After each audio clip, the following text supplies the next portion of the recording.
مقدر لکھنے والے کے پاس مقدر بدلنے کا بھی اختیار ہے۔ رشتوں کو بچانے کے لیے خود ایک قدم پیچھے ہٹ جانا بزدلی نہیں، انسانیت ہے۔ ہر انسان سکون کی تلاش میں ہے، کسی دوسرے کا سکون تباہ کر کے۔ ہر شخص لڑ رہا ہے اپنی جنگ، ہر خاموشی انا نہیں ہوتی۔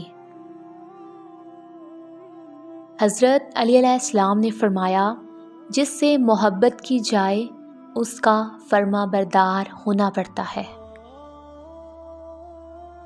حضرت علی علیہ السلام فرماتے ہیں، نماز کی فکر کو اپنے اوپر فرض کر لو، خدا کی قسم دنیا کی فکر سے آزاد ہو جاؤ گے اور کامیابی تمہارے قدم چومے گی۔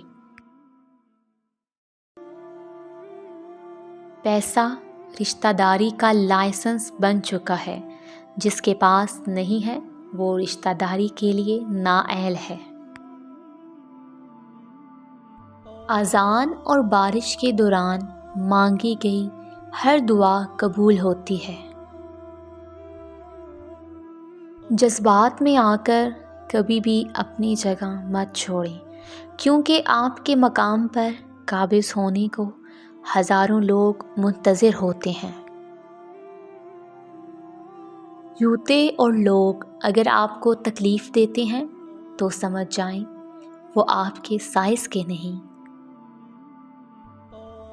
رسول اللہ صلی اللہ علیہ وسلم نے ارشاد فرمایا، تم قرض لینے سے پرہیز کرو، کیونکہ قرض رات کو غم کا سبب ہے اور دن کو رسوائی کا۔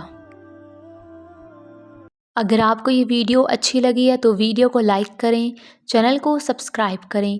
تو ملتے ہیں اپنی نیکسٹ ویڈیو میں، اپنا خیال رکھیے گا، اللہ حافظ۔